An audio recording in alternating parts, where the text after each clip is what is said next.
Halo guys, selamat kembali di Replik Rupiah. Hari ini kita bakal bahas apakah ETF Bitcoin itu akan jadi segila dampaknya yang dialami oleh ETF di pasar saham sama di pasar emas. Nah, kemajuan ETF BTC itu kan memang wajib dipantau karena bukan hanya pencapaian besar untuk Bitcoin dan BTC, tapi juga gelombang yang mengubah struktur pasar kripto secara menyeluruh. Nah, untuk memahami dampak luar biasanya, hari ini kita bakal belajar dari pengalaman di masa lalu yang sudah terjadi sama ETF di pasar saham dan ETF di pasar emas. Oke, let's go!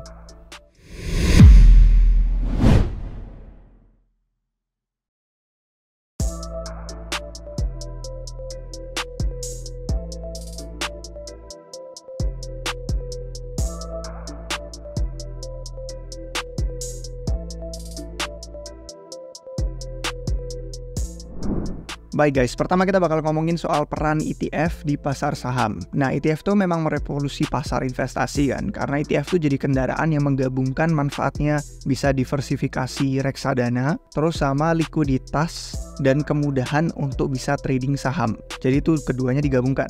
Investor jadi dapat exposure ke indeks pasar yang lebih luas atau sektor-sektor tertentu tergantung sama yang mereka mau apa. Biayanya lebih rendah dan mereka lebih fleksibel daripada reksadana yang bentuknya tradisional. Perubahan menuju manajemen investasi yang lebih pasif lagi itu juga tampak di ETF yang ini perlahan-lahan jadi konsisten. Di tahun 2000 itu kan cuma 12% aset saham yang bersifat pasif, dan dibandingkan sama tahun 2020 itu sekitar 50%. Jadi tumbuhnya strategi investasi yang makin pasif itu didorong sama kelahirannya ETF yang memang menyebar dan semakin lebih terjangkau. Dengan persetujuan ETF spot BTC, pasar institusi itu bisa diraup, yang bisa diraupnya meningkat substansial, dan nanti kita bakal ngomongin juga dampaknya seperti apa, karena sekitar 50% aset yang dipegang di dalam investasi dana pasif itu semakin meningkat, seperti yang kita udah lihat di chart.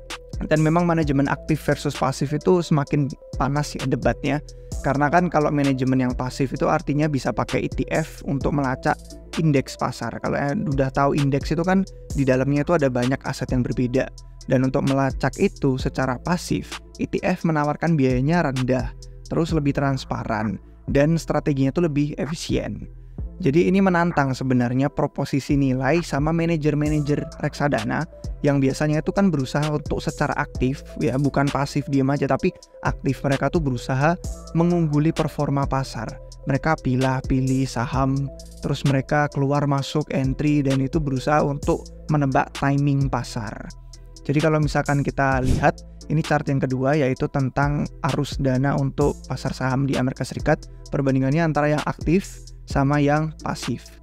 Nah, ini kita melihat dari tahun 2007 sampai ke tahun 2018, kita benar-benar melihat dampak pertumbuhan antara manajemen investasi yang lebih pasif daripada yang aktif, dan kecenderungan ini dampaknya signifikan ke dinamika pasar karena ini mendorong konsentrasi modal jadi ada di produk yang melacak indeks yang punya banyak aset di dalamnya. Potensinya itu dampak ke price discovery juga sama efisiensi pasar seperti yang udah kita bilang tadi. Tapi beberapa argumen bilang kalau sebenarnya investasi pasif ke indeks yang banyak aset itu malah jadi mengarah ke ketimpangan sebelah atau distorsi bahasa kerennya. Kenapa? Karena aset-aset yang masuk ke dalam indeks yang besar, misalkan kayak S&P 500 dan lain-lain, itu bakal jadi lebih overvalued. Sedangkan kalau ada aset yang tidak masuk ke dalam indeks itu, jadinya malah undervalued. Nah, kita bakal melihat chart yang mirip lagi.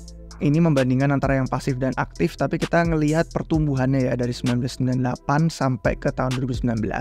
Ini sebenarnya kita bakal ngelihat bahwa per tahun 2020, dana ekuitas yang ada di Amerika Serikat yang sifatnya pasif itu mengumpulkan sekitar 4,6 triliun dolar aset. Ini melebihi dana yang aktif. Yang pasifnya 4,6 triliun, yang aktifnya itu cuma 4,3 triliun. Jadi untuk pertama kalinya perubahan ini jadi sinyal yang lebih meluas bahwa trennya itu memang orang-orang lebih suka investasi yang pasif. Nah, entah baik atau enggak, kejutan-kejutan volatilitas pasar dan efek dominonya yang jadi fitur sudah mapan ada di pasar kripto, itu kita bisa ngelihat dua hal. Apakah produk ETF yang pasif dan tren yang kita lihat di pasar saham itu akan semakin memperburuk dinamika kripto?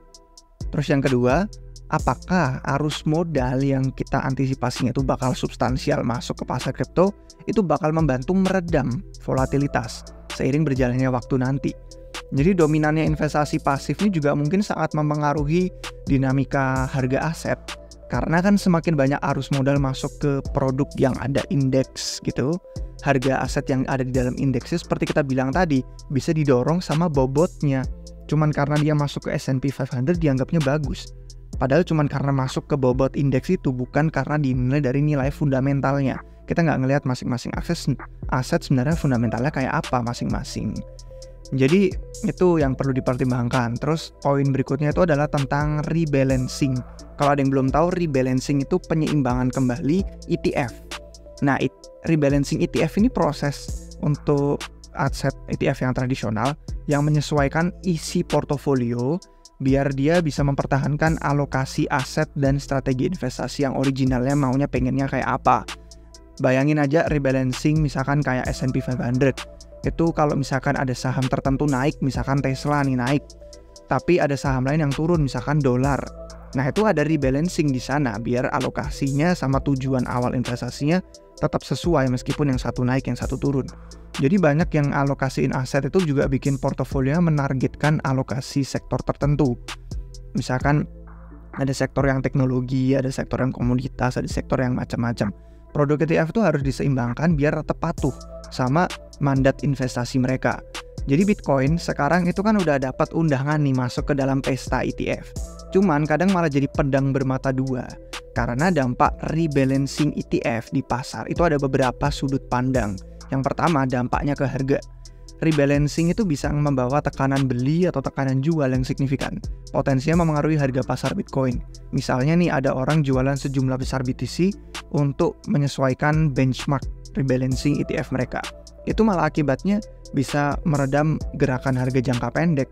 Kalau yang tadinya pengen naik luar biasa tinggi, volatilitasnya jadi teredam karena ada tekanan jual yang banyak, yang besar. Terus yang kedua, itu kan tadi pertama harga, yang kedua likuiditas pasar. Rebalancing yang teratur itu bisa meningkatkan likuiditas pasar secara menyeluruh, memang bagus jadinya. Cuman di saat likuiditas pasarnya rendah, kalau ada trading untuk tujuan rebalancing, itu malah memperburuk stres di pasar dan mengarah ke gerakan harga aset yang jadinya lebih tajam. Bitcoin itu jauh lebih illiquid. Jadi likuiditas Bitcoin itu nggak sebagus aset-aset yang ada di keuangan tradisional, di TradFi. Artinya dampaknya bakal lebih heboh kalau misalkan ada koreksi harga. Yang ketiga, volatilitas. Rebalancing itu mungkin memperkuat volatilitas bawaan yang udah ada di Bitcoin, terutama kalau ETF itu nanti megang pangsa pasar yang substansial di masa depan nanti. Terus yang keempat, itu pengaruh dinamika pasar. Artinya apa? Kalau orang-orang udah pada dapat info jadwal rebalancing ETF nih, itu bisa mengarah ke front running. Atau orang jadi serobot-serobotan, salip-salipan berusaha duluan sebelum jadwal rebalancing itu terjadi. Potensinya berdampak ke harga.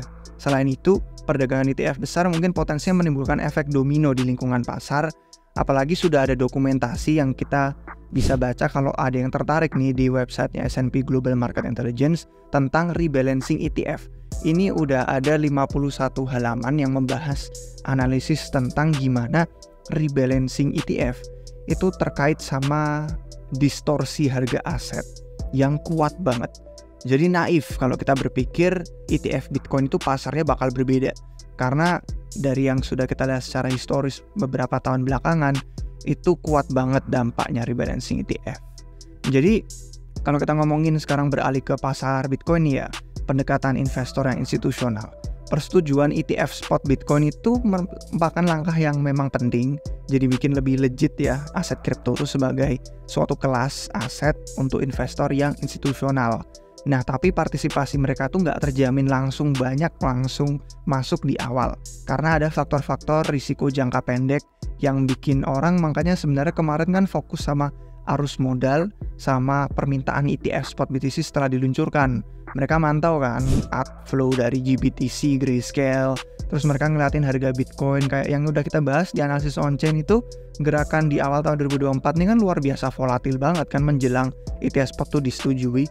Yang awalnya open di tahun 2024 di harga $42.000, kemudian ada koreksi lumayan di tanggal 3 Januari, tapi pas ada pengumuman dari SEC yang katanya kena hack, kena kompromi, Jadi tadinya dipikir sudah beneran disetujui, ternyata ngaku-ngaku kena hack, terus akhirnya dumping. Tapi pas sudah beneran SEC menyetujui di tanggal 10-11 Januari kita pumping lagi. Tapi setelah itu ada yang orang-orang bilang kayak sell the news, karena low-nya lebih rendah daripada pas pembukaan tahun, $42.000. Tapi gara-gara sell the news setelah ETF disetujui jadi $40.000. Jadi kita udah memantau itu semua kemarin kan di video RR tentang analysis on-chain. Jadi faktor jangka pendeknya itu ada risiko-risiko tersebut. Dan arus keluar atau outflow dari GBTC Grayscale itu memang akhir-akhir ini mulai melambat. Meskipun di awalnya bikin orang khawatir, sekarang mulai melambat. Beberapa minggu terakhir itu kalau kita ngelihat trading sampai sekitar tanggal 8-10an Februari, itu perdagangannya mengalami arus masuk yang positif untuk ETF Bitcoin. Dari yang tadinya banyak outflow-nya GBTC, sekarang lebih ke positif. Dan beberapa arus keluar dari Grayscale BTC itu, yang GBTC mungkin udah diputar balik lagi ke dalam bentuk ETF yang berbeda-beda. Entah yang punyanya BlackRock, atau punyanya ARK Invest, atau punyanya yang lain. Mungkin sudah diputar lagi, atau mungkin kebanyakan nggak pengen masuk lagi ke ETF Bitcoin, dan itu tidak masalah karena memang ETF Bitcoin ini bukan permainan jangka pendek, dan nggak ada penerbit ETF institusional kelas atas kayak BlackRock dan kawan-kawannya yang berusaha keras banget berjuang meluncurkan produk ETF yang kontroversial ya. Kripto kan masih kontroversial hanya untuk mencoba menghasilkan duit jangka pendek. Enggak, jadi ini permainan jangka panjang, dan keputusan investasi institusional itu memang dipandu sama banyak faktor-faktor lain. Misalnya mandat investasi mereka apa, penilaian risiko mereka apa, syarat untuk mematuhi hukum itu apa. Jadi beda sama orang-orang di kripto kayak kita yang investasi di kripto cuman karena vibes gitu kan, atau ada memes yang kita rasakan. Itu nggak dirasakan sama investor institusional. Memang waktu adopsi itu perlahan karena pertimbangan-pertimbangan tadi. Masuk akal sih kalau ekspektasi adopsi yang perlahan untuk investor institusional itu bakal butuh waktu. Partisipasi yang awal sejauh ini memang positif dan bagus, itu penuh kewaspadaan. Mereka itu nggak sembarang, nggak sembrono. Jadi mereka fokus investasi kecilan dulu sambil mereka explore investasi kripto tuh kayak apa sih, selera pasar Bitcoin tuh seperti apa, lingkungan regulasi di tahun 2024 ramah apa enggak. Itu yang di awal-awal mereka lakukan sekarang. Jadi modal nggak akan langsung mengalir ke dalam ETF Bitcoin tanpa tujuan hanya karena produk baru lahir. Arus modal itu butuh pemicu, dan biasanya pemicu yang terbaik itu kalau harga udah pumping gila-gilaan. Kalau nanti harga Bitcoin misalkan sudah menyentuh all time high baru, misalkan sudah tembus $70.000, $100.000, mungkin dari sana kita bisa merasakan dampak inflow ETF Bitcoin yang jauh luar biasa gila karena orang-orang sudah terpicu tuh sama gerakan harga yang luar biasa fantastis. Nah, sekarang kita belajar terakhir dari gerakan ETF emas ya. Contoh historis yang dikenalkan ETF emas pertama kali itu di awal tahun 2000-an, dan di awal tahun 2000-an itu bisa jadi perbandingan yang berguna untuk kita karena ETF emas menyediakan jalan yang lebih mudah diakses untuk investasi orang-orang ke emas dan mengarah ke permintaan yang naik. Ini kita bakal lihat chart di sini untuk Yahoo Finance. Sebelum itu kita bakal kasih tahu dulu kenapa ini mengarah ke permintaan yang naik dan kenapa lonjakan harga emas itu signifikan seiring waktu. Jadi ETF emas itu menyumbang likuiditas sama yang kayak kita bahas di awal tadi untuk kripto, dan menyumbang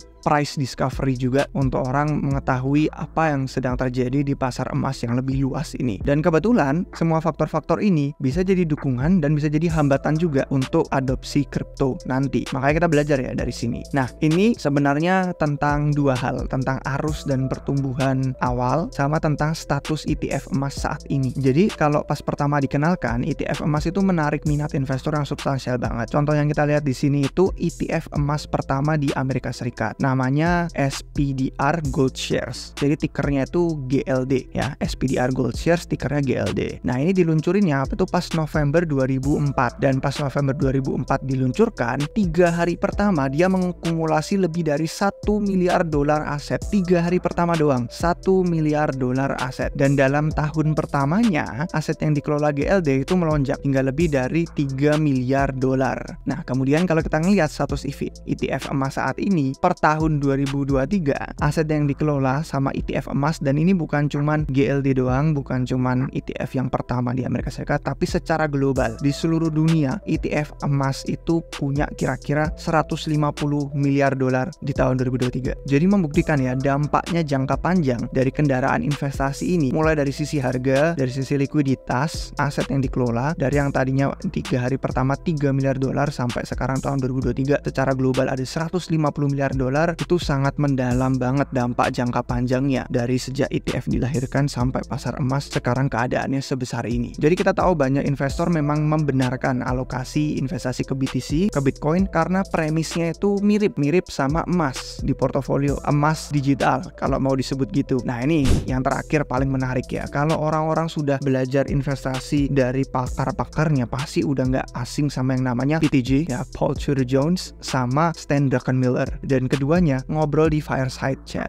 waktu di New York City 2023 Robinhood. Nah ini luar biasa nih percakapannya, saya bakal tunjukin beberapa menit terakhir waktu Paul Tudor Jones itu nanya ke Stan Druckenmiller tentang keluarga emas dan Bitcoin. Dan di sini yang menariknya adalah dia ngomong, saya udah tua, saya tentu punya emas, gitu kan dia bilang. Terus di sini kalian nggak perlu percaya saya karena yang ngomong sendiri investor legendaris Stan Druckenmiller sama Paul Tudor Jones. Stan Druckenmiller di situ bilang kalau memang Bitcoin ada kemiripannya sama emas, bisa dibilang kayak emas versi digitalnya. Dan di situ dia bilang kalau ada kemiripan dua aset dan perannya di portofolio itu juga bisa aja mirip-mirip, dan mungkin dari sana nanti sejarah akan mulai berima, nggak mengulang tapi berima. Dan dia bilang katanya kalau emas ya udah 5.000-an tahun kan asetnya, tapi kalau Bitcoin kan belum ada 2 dekade gitu kan, kurang dari 2 dekade. Jadi dia bakal bilang kalau sebenarnya saya suka keduanya, saya suka emas, saya suka Bitcoin. Saya punya emas karena saya sudah tua, tapi saya seharusnya punya Bitcoin meskipun sekarang belum punya. Itu di percakapan dia pas tahun 2023. Dia bilang saya suka dan harusnya saya punya Bitcoin, tapi saya tidak punya. Jadi itu investor legendaris loh, yang kalau misalkan kalian sudah tahu namanya nggak asing, Paul Tudor Jones sama Stan Druckenmiller. Ini percakapan luar biasa betapa terbukanya pemikiran mereka tentang investasi ke Bitcoin. Jadi kesimpulan penutup saya adalah pengenalan ETF spot Bitcoin ini siap untuk memulai perubahan pasar kripto, seperti dampak ETF yang udah mengubah pasar tradisional saham sama emas. Kita udah lihat pertumbuhan dramatis dalam aset yang investasinya itu jadi pasif gitu kan. Ini chart-chart yang kita udah lihat, investasi yang menjadi semakin pasif, orang-orang lebih suka ke indeks yang banyak aset di dalamnya. Dari yang tadinya 12% aset saham di tahun 2000 hingga sekitar 50% di tahun 2020, dan ini menekankan pengaruh ETF yang substansial ke pasar saham, dan mungkin bisa jadi pandangan kita nanti ke masa depan seperti apa itu ETF dampaknya ke investasi BTC sama aset kripto yang lainnya. Fenomena ETF nih jadi semakin pasif, konsekuensinya ya dinamika pasar tadi nggak bisa diremehin. Kita udah ngomongin soal risiko dan lain-lain. Rebalancing ETF juga udah ada dokumentasinya, tadi udah ada bukunya tentang seberapa terkenal ya mereka memicu gerakan harga sampai miliaran dolar ya lo dampaknya. Jadi ini bakal jadi peluang baru untuk partisipan yang masuk ke pasar kripto. Kami juga menduga adopsi institusional tuh bakal terjadi secara perlahan karena mencerminkan yang tadi flow-nya mereka itu perlahan-lahan dan mereka tuh waspada setiap ada hal yang baru, nggak sembrono. Kami juga bakal memantau ini update permintaan ETF Bitcoin dan hubungannya sama keadaan makroekonomi nanti ke depannya. Mungkin saya bakal update dulu ke dashboard member RR. Jadi kalau ada yang belum daftar silahkan daftar di deskripsi video kita. Analisis historis tentang ETF emas itu sangat luar biasa jelas. Kenaikan melejit aset yang dikelola sama ETF emas dari yang tadinya aset dikelolanya 1 miliar dolar di 3 hari pertama sejak peluncuran ETF emas tahun 2004 loh itu. Terus di tahun 2023 sekitar 150 miliar dolar aset yang dikelola secara global. Jadi kemiripan dengan aset seperti Bitcoin itu bisa menandakan bahwa BTC punya potensi itu yang mirip di tahun-tahun mendatang. Ingat yang kita lihat ini di saham emas butuh waktu bertahun-tahun, nggak langsung. Jadi seberapa tinggi ya nanti harga koin oranye kita, BTC kita nantinya? Coba kasih komentar di bawah tentang prediksi harga kalian. Menurut pandangan kami, gabungan faktor-faktornya bagus. Pertama, transformasi struktur pasar karena meningkatnya ETF. Kedua, nuansa debat antara orang pengen manajemen aktif sama yang pasif. Terus yang ketiga, dampak historis ETF emas. Terus sama yang keempat, pandangan institusi itu sudah optimis terhadap BTC. Jadi akan membuka era ETF Bitcoin yang baru di masa depan, dan pengembangan penemuan ini jadi sinyal perubahan lanskap pasar kripto. Ini bakal mempengaruhi nanti kita investasi itu perilakunya gimana, valuasi harga asetnya jadi kayak apa, dan dinamika atau volatilitas pasar juga bakal berubah. Jadi kami percaya investor, kalian semua nih yang nonton harus punya rencana yang sesuai. Lagi pula ETF Bitcoin kan bukan cuma satu-satunya nih ETF spot yang sedang direncanakan tahun 2024 Pak disiapkan. Ada satu lagi nih penantang baru yang akan segera mendekat, yaitu ETF spotnya Ethereum. Oke guys, sekian untuk video hari ini, semoga bermanfaat. Kalau misalkan kalian suka jangan lupa kasih jempol, jangan lupa juga share ke teman-teman kalau misalkan kalian suka, dan subscribe biar gak ketinggalan video baru dari Rebel Group ya. Sampai jumpa kalian semua lagi di video yang berikutnya guys. Cheers.